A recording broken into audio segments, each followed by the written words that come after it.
What it is, y'all? It is your old boy Pilk, and I'm back at you guys with more Danmachi. And I apologize for the couple days we took off. Wasn't intended, had a personal emergency to take care of, but we are back at it this morning, and I want to talk about the collab story event. If you guys weren't there on stream, starting Wednesday night, and actually, because I couldn't stream Saturday night, recommencing last night, we watched the entire story of the collab itself. And I'm going to go ahead and bring it up here because it's actually really, really, really good. Now, I'm not going to watch the whole thing. Obviously, it would take way too long. It's like a 2-hour event. But I'm going to go ahead and get it started here and kind of talk a little bit over this. Because if you guys haven't given the story a chance, make sure you do so. This is a really, like, probably the best crossover we've had, in my opinion. Now, to be fair, Goblin Slayer I was familiar with the anime. I hadn't watched all of it, still haven't watched all of it, but I was familiar enough with it at the time to know some basic things. Kino, obviously like this, I was not familiar with at all. Titan, when we did the crossover for that, I had known pretty much everything about the series, I'd watched everything. So, when it comes to this event, I'm aware that most people had their hearts set on one anime or another, and it really kind of came out of the blue that they were doing Strike the Blood. It really didn't make any sense whatsoever to a lot of us. That said, if you actually give this story a chance, it is incredibly, incredibly worthwhile. It comes out of the gate, basically, as you can see here on floor 21, where they introduce the characters from Strike the Blood that are literally just dropped basically into the dungeons. Like, for little to no reason whatsoever. The Xenos do have a major part, though, to be honest, it doesn't happen till much closer to the end of part 1 of the story. And that is correct. What we have right now is only part 1 of a 2-part story, or assumed to be 2-part. I doubt it's going to be 3-part. I think it's going to be 2 parts. So that also means the banners we have right now are not the only banners we're going to get. We're going to get at least one more, most likely 1, maybe 2, but I'm going to guess probably 1 more banner that's going to have some new units on it. Now, you don't need to know a whole lot about this anime, to be honest. Most of part 1 is literally just inside jokes about the voice actors. It's pretty obvious. Like, they really feed it to you 100%. A lot of the seiyus and voice actors, or whatever you want to call them, in Japan, like, they work on both these franchises. So, like, Winnie's voice actor is one of the characters from Strike the Blood. Welf is, like, the main character for Strike the Blood. All these characters, like, overlap, and it's literally just a ton of inside jokes, literally, about that. That's not a big spoiler, but, you know, you should kind of expect that with something like this. It's extremely lighthearted and extremely fun to watch. Now, that isn't to say the whole thing is lighthearted. It does get pretty serious towards the end. So I'm definitely, at this point in time, really looking forward to part 2. Because part 2 is where we're going to start getting into, and I'm going to get out of this here because this is really going to get into some of the spoilers. As you can see, they're kind of waking up in the dungeon and just introducing... Senpai, are you alright? There you go. Of course, she says that like 80 times. So, like I said, they kind of wake up in the dungeon, like, which is weird. Like, how would you get, like, isekai'd into the dungeon of all places? With, like, little to no way to defend themselves, honestly.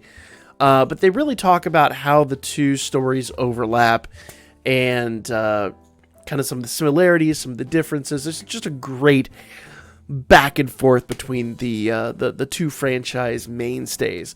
So, once again, my biggest kind of... I'm going to get out of this, like I said. I don't want to throw any spoilers at your way just in case. But if you haven't given this the time of day, really do so. It's extremely good. Even if you know nothing about Strike the Blood, which I know nothing.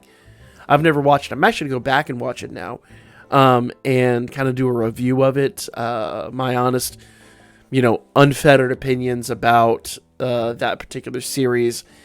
Because I've been very candid about my opinions on Danmachi. I really enjoy the series. I enjoy the franchise. I've picked up the light novels. I've been reading the light novels. And I really, really, really do enjoy it quite a bit. We're going to get out of the story there just to avoid any spoilers. But Honestly, for me, and I've been very vocal about this, the game is what got me into the Danmachi franchise. Prior to that, I'd known about it. Obviously, it's hard to not know about this franchise, but it wasn't on my radar just because it kind of seemed more like a harem anime, so to speak. It kind of markets itself that way in the U.S. market. So, Strike the Blood's one that I've never honestly known much about. No one's really told me, hey, go check this anime out, or anything like that. So, on you guys' behalf, I'm going to go check it out. I'm going to do my review of it. Hopefully, we'll be able to get that out, if not this week, maybe next week, hopefully sometime before Part 2 drops. That is right. I'm not expecting Part 2 this week, guys. We do have, as you can see here, 30 days of this stuff. So, I think at earliest, not this week, but maybe next week, maybe even the week after, I'm expecting some of the stuff. Of course, this week I'm expecting the April Fool's events, and that usually goes on for about a week itself, at least a few days. So expect that to kind of segue in between here. Like, not even segue, just kind of like, it's probably going to interrupt this event. So be ready for that. That's going to drop in, 3 days? Sometime middle of this week. So be prepared for that. But as far as this story goes, give it the time of day. Watch it and enjoy it.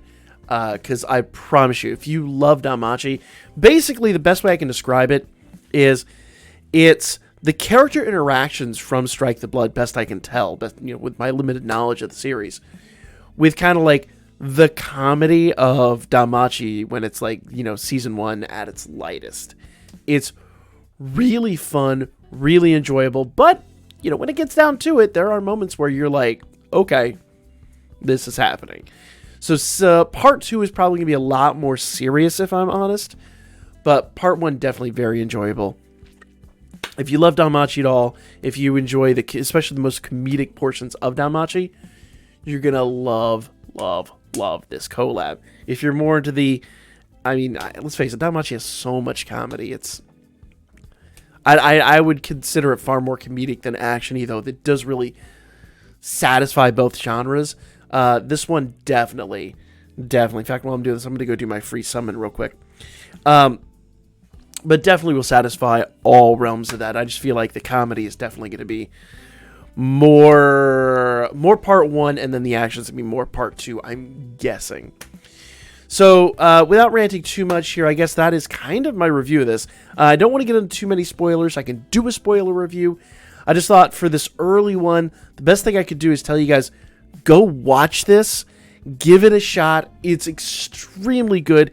And you could really tell that the light novel authors have really collabed on this and given this a ton of thought and a ton of love, because it definitely, at least best to my knowledge, seems true to the characters from Strike the Blood and Danmachi, while also perfectly kind of mixing like their world with like the Danmachi dungeon and like the characters' overall feel from our series. So give it a shot, guys. It's extremely good.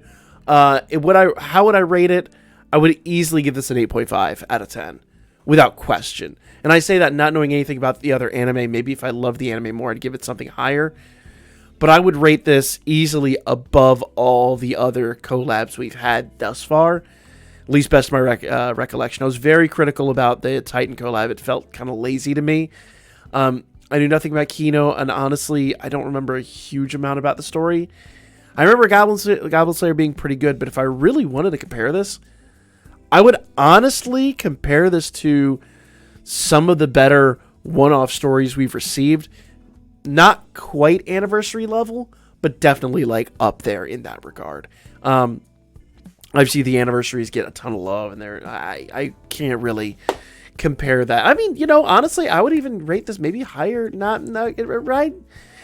If I was going to give Grand Day a 9 out of 10, like I said, this is a solid 8.5, my opinion. But let me know what you guys thought. I think this is a very good story. I think a lot of people are sleeping on it. I think you guys definitely should go give it a shot. If you happen to pick this up, and I talked about this last time, if you happen to pick this up after the fact, you didn't get a chance to watch it, but you just started the game or something, if you go here, and I'll do this one more time, this little gear icon at the top, you go to Story Digest, and you go to Event Stories, after the fact, it's going to actually be up in here. You'll be able to watch it and enjoy it. And for those of you guys that are confused, I'll do a spoiler review and talk about some more like little tidbits of this. So stay tuned for that. I'll probably have that out sometime later this week. I just have to digest everything and make a few notes. But right now, like I said, I just wanted to get this piece out and get you guys watching this and enjoying this, because I really feel like it is a fantastic collab. Spoiler review incoming here in just a couple days, guys. Stay tuned. Like, comment, share. I'm going to be back at you guys with more Danmachi. We're going to talk about some more gameplay tonight. Obviously, we've got Heroic Trial we haven't talked about. We've got Record Buster that I haven't even touched yet, to be honest with you. Like, not really. That haven't really properly attempted. We got 7 Zone. We got things to do because we missed the weekend. So stay tuned, guys. We got a lot more coming up.